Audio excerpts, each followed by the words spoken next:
John, is that as difficult a 90 minutes as you've had as a football manager? Certainly. The reason I'll tell you why is because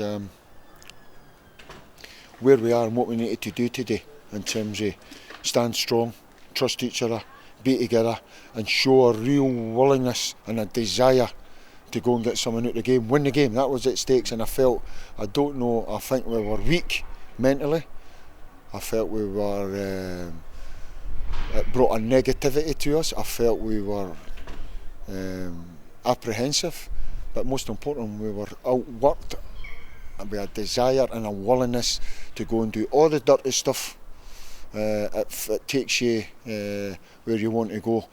The whole thing was set up having Ross Matthews or Davidson in there. We were short of a right midfield. We asked Danny Hanlon if he could play in there, and we come up with a wee shape. But every one of them were in 10 to 15 yards of each other. Everybody on a half and half, and it was all set up. Can we pass it around about them? Or if no, we'll be about setting balls, because it was basically 4v2 in that midfield, and we come up with setting balls and go and get it.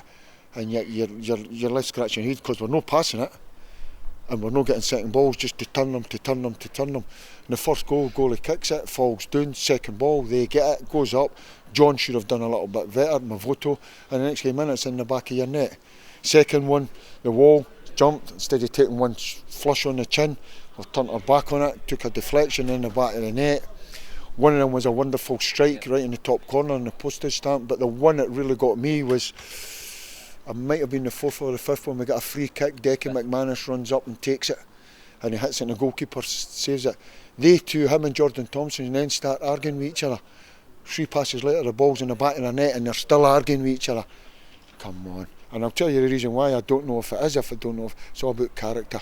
And it's about character, and the best chance you've got of being a footballer if you're humble. And see, if you're humble, that means you're going to run through a brick wall because you don't think you're someone that you're not. I think we've had boys out there today thinking that, I'm this, I'm better than I am. You're fighting for your lives. It's no rocket science. You're fighting for your lives. There'll be a boxing match tonight. The winner will have to throw punches. You have to go and throw punches to win the boxing match. You have to go and have a go. And we never had a go, and it was just, we lose a goal. What happens? Instead of inspiring you and come on, let's go, we go under and we go worse.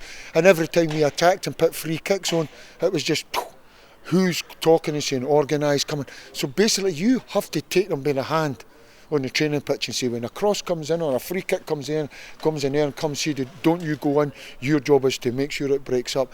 You'd think footballers would coach it and bully each other and coach it and do it, and yet it's all the fundamentals that we're not doing. It's costing us so much.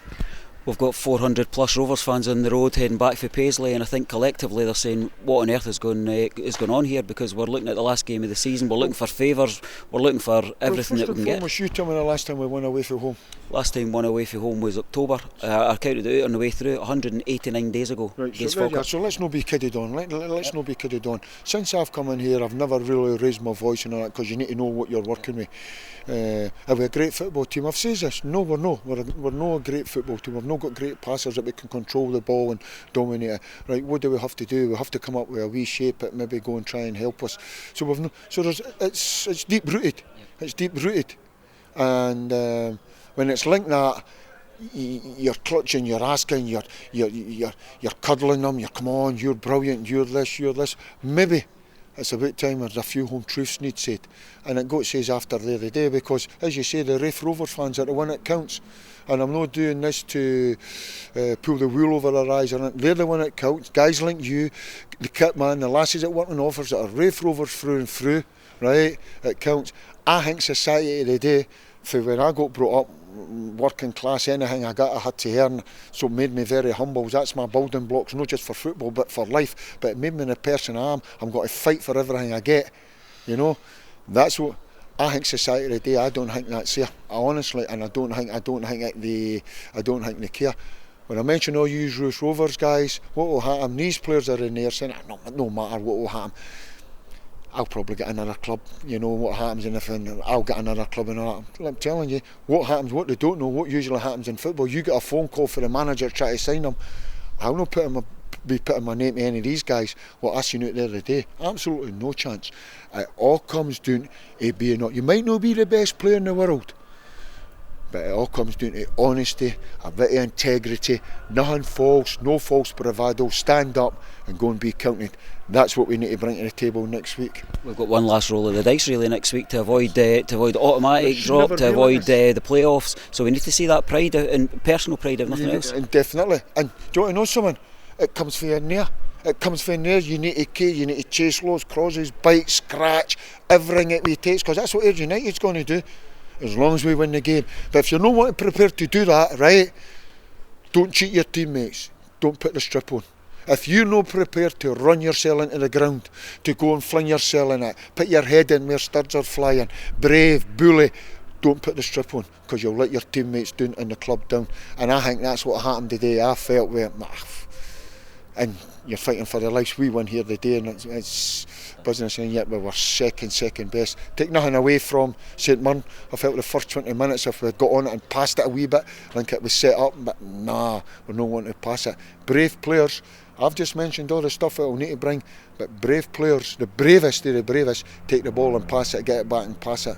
So I think we have to have says to them, you'll go home in your car, you'll talk to each other, they'll blow smoke up your backside, you'll blow smoke up their inside, we're all wrong, talking a load of rubbish, all that stuff and all that, oh you're a good guy, don't worry about it and all that stuff. No matter what happens, we've got a club and we'll still be, and they'll wake up in the morning, they'll have to go and wash themselves and brush their teeth. That's when they have to look at themselves right in the mirror, and that mirror will not tell you any lies. And if they've got that humble and honest about them, they'll come in next week and say, by the way, I'm at it. And if they train and prepare the way they want, then they've got a chance to go and win that game next week. Hope you can get that message across on behalf of us Rovers fans, because it means a hell of a lot to us. I know what it means. I really do know what it means. To these guys, knowing today's performance, what are you with? You have to be honest. Knowing today's performance. And I think sometimes, they are trying, but some of the stupid stuff that we do and the fundamentals stuff that we do, and guys know coaching each other, do this, do that, get in here, and what if? We all want to go there, but what if it breaks down? What if? So you're the what if guy. So when it breaks down, nobody's breaking on us. Nobody coaches each other. That's society nowadays. That's football nowadays. Yeah, you know, I told a story up there. When I was first starting off doing it at Berwick Rangers, I got the opportunity to play with one of my heroes, Ralph Callaghan, played for Hearts, Hibs. Jim Jeffrey was the manager. He come in at half time. I was just starting off, and he absolutely tore a strip off him. Ralph Callaghan just sat there and took it. Because he knows the manager's always right. You have got one of these guys, have all got an answer. I don't think they know better. I've read the football book for the last 35 years. Here, from start to finish, from finish to start. Give me a break. Let's hope we can all get a break next Saturday, John. Good luck, buddy. So we have to be positive. We have to come in, we have to take that on the chin, we have to turn that negative, what happened today, you have to use that as fuel to say that's not happening next week and go and win the football match. Cheers, John. Okay.